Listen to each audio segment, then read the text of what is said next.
Shalom, selamat pagi jemaat dikasih Tuhan. Kita berjumpa lagi dalam Renungan Pagi. Mari pagi hari ini kita awali dengan kita mengucap syukur.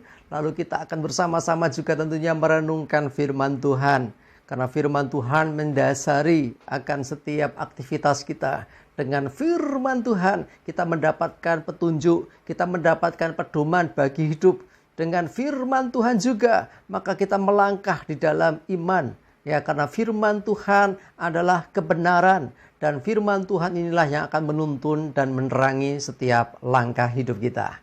Sebelum merenungkan firman Tuhan, kita akan berdoa, biarlah Tuhan yang akan membukakan kebenarannya atas kita semua.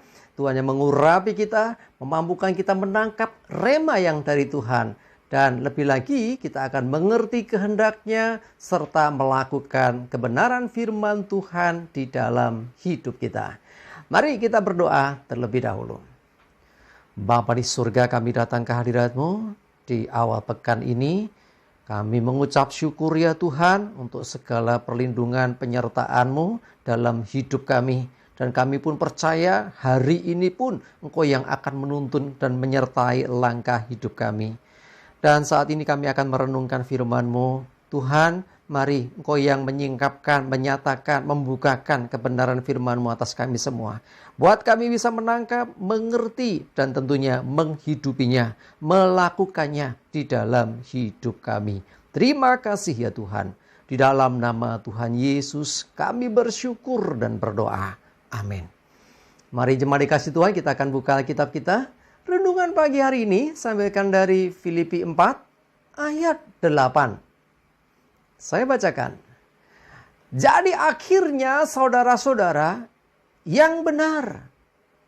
Ulangi, semua yang benar, semua yang mulia, semua yang adil, semua yang suci, semua yang manis, semua yang sedap didengar, semua yang disebut kebajikan dan patut dipuji, pikirkanlah semuanya itu.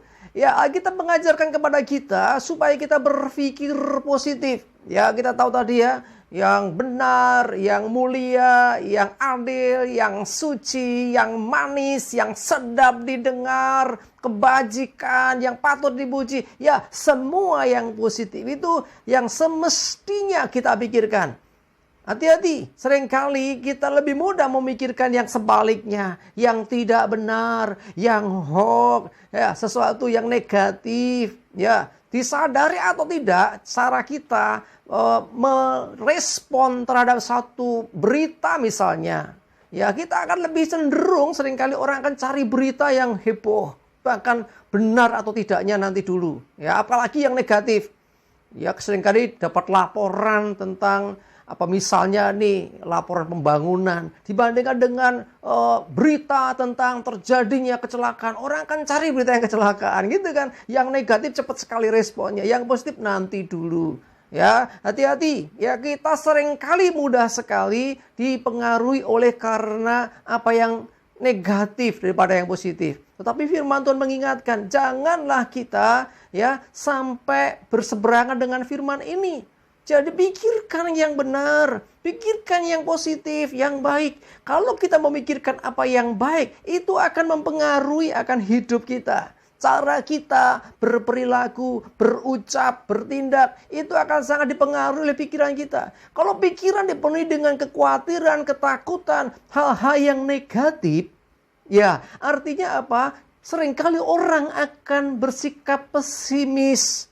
Ya, orang akan bersikap, ya sudahlah gitu lah, karena keadaan memang negatif. Tetapi kalau kita berpikirnya yang positif, kita akan menjadi orang-orang yang optimis dengan kehidupan. Ya, kita yakin dan percaya sebab sesungguhnya ada Tuhan yang menyertai. Nah, kalau Tuhan sudah menyertai kita, mau keadaan negatif sekalipun, mau keadaan memang buruk sekalipun, mau keadaan gak baik-baik saja, kita akan tetap baik-baik saja. Sebab Tuhan yang menjamin hidup kita, sebab Tuhan yang menuntun dan menyertai kita. Mari jemaat dikasih Tuhan, jangan biarkan dan jangan biasakan pikiran kita itu ikut arus dunia yang negatif. Ada orang ngerasa nih, tahu ngerasa nih ya. ya membicarakan kelemahan, keburukan orang lain. Ya, akhirnya ikut nimbrung, orang nyebutnya gibah atau apalah istilahnya ya. Hati-hati, ya kita bisa salah, belum tentu yang disampaikan itu benar.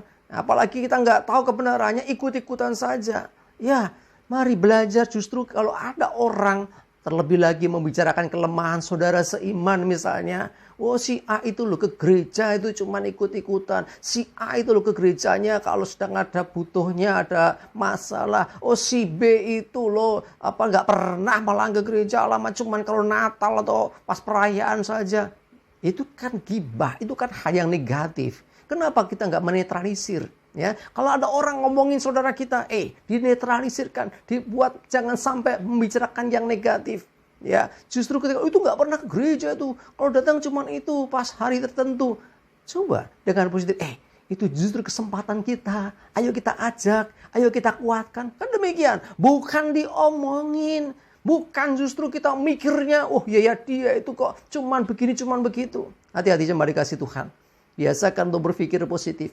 Kalau pikiran kita positif, maka langkah hidup kita pun positif. Maka, tanda kutip nih, ekspresi kita, orang-orang yang berpengharapan. Ya, kalau pikirannya positif kan berpengharapan, yakin dan optimis dengan apa yang dikerjakan. Tapi kalau yang negatif, orang cenderung untuk pesimis. Orang cenderung untuk putus asa, menyerah.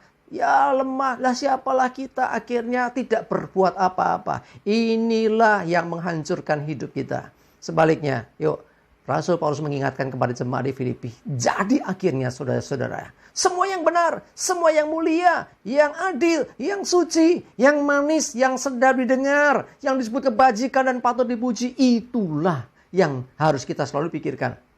Kalau pikirannya diisi hal-hal yang positif itu, maka hidup kita pun positif. Artinya apa? Artinya kita orang-orang yang bisa melangkah dengan penuh keyakinan. Kita punya pengharapan di dalam Tuhan. Bukankah firman Tuhan adalah hal yang positif? Ya, izinkan itu yang menguasai pikiran kita. Biarlah Tuhan yang menuntun kita. Pikirkan apa yang baik. Sekalipun keadaan tidak baik, belajar untuk melihat dari sisi yang lain. Di balik yang buruk sekalipun, saya percaya selalu ada yang baik yang Tuhan sedang kerjakan. Karena Tuhan selalu punya rancangan yang baik dan akan membuat segala sesuatu indah terjadi atas hidup kita.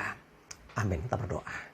Tuhan, terima kasih. Kami seringkali kadang masih terbawa arus memikirkan negatif. Hal-hal yang negatif, hal-hal yang melemahkan. Tapi hari ini Tuhan, firman-Mu menegur kami untuk kami memikirkan apa yang benar, yang suci, yang mulia, yang sedap, yang baik, yang positif. Dan biarlah kami belajar hari ini Tuhan untuk merubah cara berpikir kami. Ketika kami melihat atau mendengar yang negatif, biarlah kami tetap berpikir hal yang positif. Sesuai dengan tuntunan Roh Kudus, sesuai dengan firman-Mu ya Tuhan. Sehingga hidup kami terpancar hal yang baik untuk sesama, untuk orang-orang di sekitar kami. Terima kasih, kami bersyukur. Menyerahkan hari ini hidup kami, tuntun kami ya Tuhan, dan jauhkan celaka mara bahaya. Damai sejahtera sukacita, segala berkah dan kebaikan-Mu menyertai. Dalam nama Tuhan Yesus, kami bersyukur dan berdoa. Amin. Mari jemaat dikasih Tuhan. Yuk, hari Senin tetap semangat ya mengawali pekan ini. Maju terus dalam iman dan pengharapan. Sukses menyertai kita semua. Dan Tuhan Yesus memberkati. Amin.